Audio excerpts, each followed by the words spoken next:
Hey guys, welcome to my channel science explains.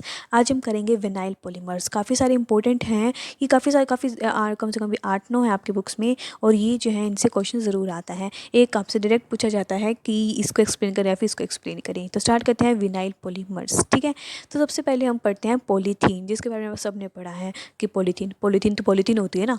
तो अब जैसे अब यहाँ पे आपने छोटे से छोटे क्लास में पढ़ा होगा, मतलब पढ़ ही लिया होगा, आ जाता है, हर किसी क्लास में आ जाता है कि लो डेंसिटी पॉलीथीन होता है, एक हाई डेंसिटी पॉलीथीन होता है, that is the LDP and HDP। काफ़ी बार सुना होगा आपने, काफ़ी बार। तो low density polythene and high density polythene पता ही होगा, लेकिन फिर भी वह स्टार्ट कर लेते हैं। लो डेंसिटी पॉलीथीन मतलब जिसकी डेंसिटी लो होती है, नॉर्मल है, जिसकी डेंसिटी होती है लो होती है। एंड एक बात तो कि अगर किसी की डेंसिटी लो है तो इसका मतलब वो आपस में क्लोज्ड पैक नहीं है, मतलब वो ब्रांच्ड है। और हमने अभी पढ़ा था, हमें भी पढ़ के आए हैं कि ब्रांच्ड उसी में ही बनती है जो कि फ्री रेडिकल विनाइल पॉलीमराइजेशन से बना हो। अगर आपने वो वीडियो देखी है तो बहुत अच्छा आपके लिए, अगर आपको सब कुछ समझ में आएगा। अगर वो नहीं देखी तो प्लीज़ गाइस पहले वो वीडियो देखिए, तब जाके आप विनाइल पॉलीमर्स को पढ़ सकते हैं। ठीक है, देन स्टार्ट करते हैं। Low density polythene. Low density polythene मतलब जिसकी डेंसिटी लो होती है। क्यों लो होती है? क्योंकि वो आपस में क्लोज पैक नहीं होते। क्लोज पैक नहीं होते तो इसका मतलब क्यों नहीं होते होंगे? क्योंकि वहाँ पे ज़रूर ब्रांच्ड होगी, वो मॉलिक्यूल ब्रांच्ड होगा। एंड ब्रांच तभी हो सकता है जब वो फ्री रेडिकल पॉलीमराइजेशन से बना हो। एंड पॉलीथीन का कैसे लिखते हैं? पॉलीथीन का फॉर्मूला क्या होता है? CH2 and single bond and repeating unit.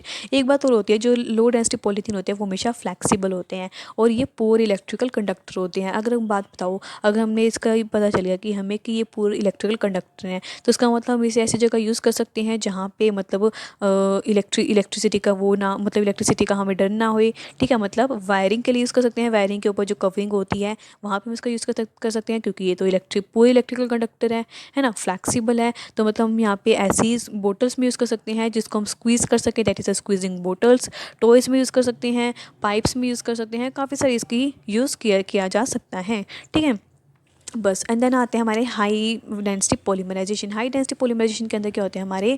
High density मतलब इसकी डेंसिटी हाई है, मतलब ये अच्छे खासे पैक्ड है। अच्छे खासे पैक्ड है तो इसका मतलब ज़रूर ये लीनियर रहे होंगे। और लीनियर पॉलीमर हमारे तभी बने थे, हमने पीछे पढ़ा था इससे पिछली वीडियो में, कि लीनियर पॉलीमर हमें तभी ऑब्टेन हो सकते हैं अगर हम ज़ीग्लर-नैटा कैटालिस्ट यूज़ कर रहे हैं, तो in the presence of Ziegler Natta catalyst. और ये जो है इसे उल्टे लगा लो, ये फ्लेक्सिबल है तो ये हार्ड होते हैं, टफ होते हैं, और बस यही चीज़ें। ठीक है, तो ये भी हम इसे पाइप्स में, कुछ कंटेनर्स में, कुछ बोटल्स में यूज़ कर सकते हैं, क्योंकि पॉलीथीन है ना।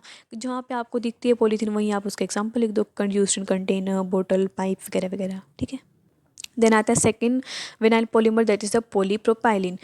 पॉलीप्रोपाइलिन या फिर पॉलीप्रोपीन बोल सकते हैं। ये भी आपने काफ़ी बार सुना है, पॉलीप्रोपाइलिन, पॉलीप्रोपीन का नाम भी। बस इसके अंदर पता है आपको दो थोड़ी छोटी बातें याद करनी है, वरना रिएक्शन ना कोई नहीं पूछता है। सिंपल छोटे छोटे क्वेश्चन पूछते हैं कि पॉलीप्रोपाइलिन बताइए, पॉलीस्टाइरीन बताइए, पॉलीथीन बताइए, इस तरह से। ठीक है, तो मतलब सबसे पहले इसका फॉर्मूला पता होना चाहिए, बस कोई मेन बात तो यही है। पॉलीप्रोपाइलिन मतलब तीन होंगे ना, कार्बन, तो CH2, इस तरह से कुछ अरेंजमेंट होती है इसकी, एंड रिपीटिंग स्ट्रक्चर्स। और ये हमेशा हमें ज़ीग्लर-नैटा कैटालिस्ट से ही मिल पाता है। हम ज़ीग्लर-नैटा कैटालिस्ट का या फिर ज़ीग्लर-नैटा पॉलीमराइजेशन से ही पॉलीप्रोपाइलिन या पॉलीप्रोपीन को ऑब्टेन कर सकते हैं। और ये भी जो है वही इलेक्ट्रिकल इंसुलेटर होता है, तो इलेक्ट्रिक वायर्स में यूज़ हो सकता है, पाइपलाइंस में पाइप में यूज़ होता है, टॉयज़, बोटल, सब चीज़ों में यूज़ हो सकता है। एक बात पता है क्या है? जितनी भी विनाइल पॉलीमराइजेशन है ना, विनाइल पॉलीमर्स है सॉरी, उन सब में हम एक यूज़ तो हर किसी का लिख सकते हैं, that is the use in electric wires, bottle, toys. ठीक है, ये चीज़, ये ना हम यूज़ सभी में लिख सकते हैं। तो उसका यूज़ करने की इतनी वो नहीं है कि हमें यूजेस याद नहीं हो रही, क्या कहाँ कहाँ यूज़ हो रहे हैं वगैरह वगैरह। सब में एक चीज़ लिख सकते हो, कॉमन है बिल्कुल। ठीक है, देन आता है पॉलीस्टायरीन। पॉलीस्टायरीन या फिर मिसेस टायरोन बोलते हैं। फ़र्क क्या है? जो यहाँ पे हम यहाँ पे ना सिर्फ जी चेंज कर रहे हैं, बात याद रखना। अगर हम बात करते हैं ना पॉलीथीन की, पॉलीथीन में हमारा CH2 बना था, वहाँ पे मैंने जी को H लिखा था। तो वैसे ही पॉलीप्रोपाइलिन था, पॉलीप्रोपाइलिन में यहाँ पे जी आता है ना CH के नीचे, तो यहाँ पे उस मैंने CH2 लिख दिया, क्योंकि जी को चेंज करना है। जी तो हमारा, हमने एक नॉर्मल मॉलिक्यूल लगाया था ना, कि एक सिंपल ग्रुप है, वो ग्रुप कुछ भी हो सकता है। तो अगर CH3 है तो मतलब यहाँ पे ये होगा। फिर बस वहाँ पे अगर जी की जगह अगर मैं बेंजीन वाली लेंगी कोई मॉलिक्यूल, तो मेरा बन जाएगा पॉलीस्टायरीन। ठीक है, तो पॉलीस्टायरीन, तो रिएक्शन स्टार्ट कैसे होती है? इस तरह से रिएक्शन स्टार्ट होती है। ये बेंजीन के ऊपर CH2 वही, ये मेरा पूरा जी मॉलिक्यूल है ना, जी है, तो पेरोक्साइड यूज़ करेंगे। पेरोक्साइड यूज़ किया तो इसका मतलब तभी दिमाग में आ जाना चाहिए कि ये फ्री रेडिकल पॉलीमराइजेशन हुई होगी, और ये क्या मेरा, ये स्टायरीन है। ठीक है, तभी हम इसे पॉलीस्टायरीन बोलते हैं जो हमारा प्रोडक्ट बनता है, दैट इज़ अ पॉलीस्टायरीन। बस यहाँ पे करते क्या है, सिंपल डबल बॉन्ड या सिंगल बॉन्ड जाता है, पूरी पूरी मॉलिक्यूल रिपीट होती रहती है, सब में सेम है, सब में हर जगह सी ही लिखना है बस आपको, ठीक है। और ये ऐसे हम फ्री रेडिकल पॉलीमराइजेशन से तो बनाते हैं, हम इसे ज़िगलर-नाटा कैटालिस्ट से भी बना सकते हैं। किसको? पॉलीस्टायरीन को। पॉलीस्टायरीन मतलब स्टायरीन की repeating unit, that is a polystyrene.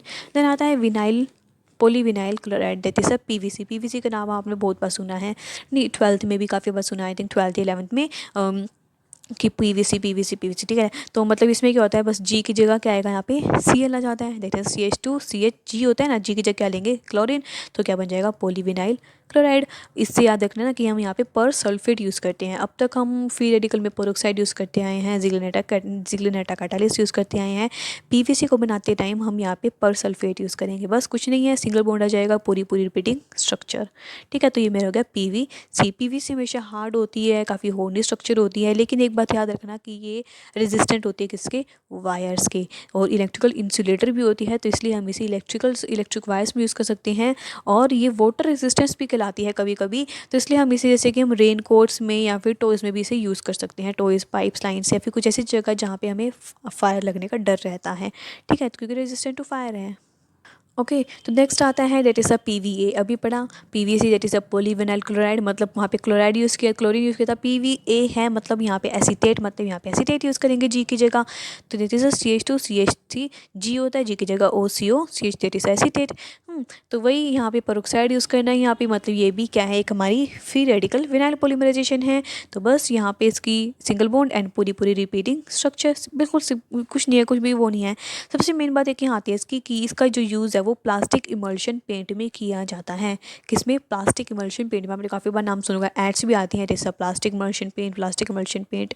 तो बस फिर यही होता है कि इसका जो यूज़ होता है वो प्लास्टिक इमल्शन पेंट में यूज़ किया जाता है, ठीक है। यहाँ पे ना कभी कभी आपसे कभी पूछते जाता है बाई चांस, लेकिन ऐसा नहीं पूछते, कभी पूछते जाता है कि जो हमारा ये मॉलिक्यूल है ये कैसे बना, तो ये कैसे बनता है। सिंपल एल्कीन होती है, एल्कीन की रिएक्शन एसिटिक एसिड से विद ऑक्सीजन हीट किया जाता है और ये मॉलिक्यूल बन जाता है, that is the vinyl acetate, ठीक है। अब देन इसकी रिएक्शन करते हैं, रिपीटिंग स्ट्रक्चर ऐड हो जाती है, होती रहती है, तो हम इसे बोल देते हैं vinyl polyacetate, vinyl polyvinyl acetate, okay, that is a PVA।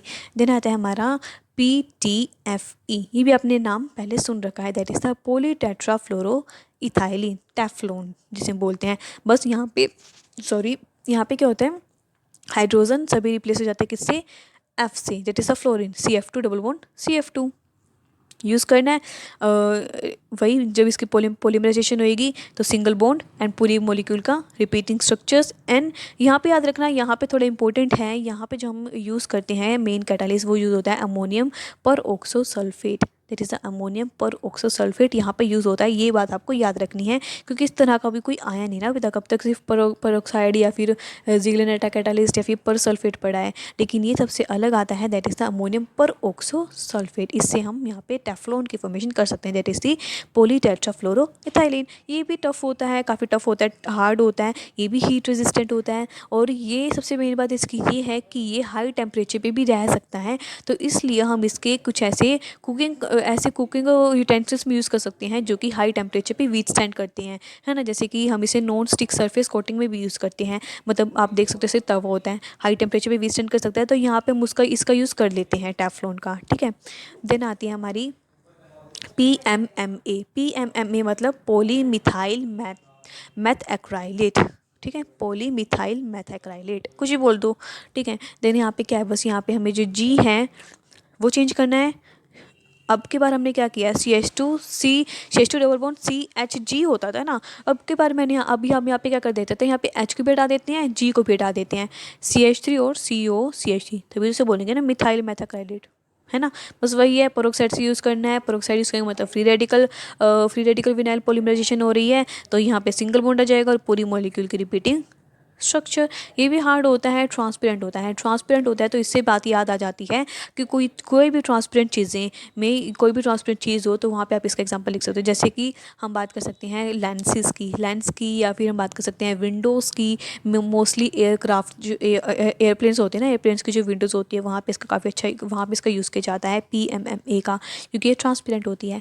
हाँ, तो लेंसेज में यूज़ किया जा सकता है, और इससे हम पता है आपको क्वेश्चन डायरेक्ट तो आ सकता है कि PMMA डिस्क्राइब की या फिर आपके और भी क्वेश्चन से आ सकता है, क्योंकि इसे हम ल्यूसाइट, एक्राइलाइट, प्लेक्सीग्लास या फिर पर्सपेक्स भी से हम बोलते हैं। तो इन चारों में से, या फिर कह सकते हैं 5 हो गए टोटल, तो पांचों में से आपको कोई भी नाम दिया जा सकता है कि describe Lucite, what is Lucite, Acrylite, Plexiglas and Perspex. इससे तो आप नाम याद रख ही सकते हो ना। ग्लास तो हमेशा ट्रांसपेरेंट होते हैं, तो प्लेक्सी ग्लास भी से हम बोल सकते हैं।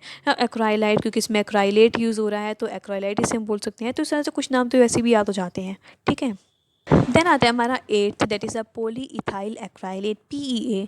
नॉर्मल नहीं हो तो बोल देते हैं, क्या दिक्कत है। PEA, पॉली इथाइल एक्राइलेट, कुछ भी नहीं है, बिल्कुल सेम है। इथाइल एक्राइलेट यूज़ करना आपकी बार, दैट इज़ अ COO-C2H5, ठीक है।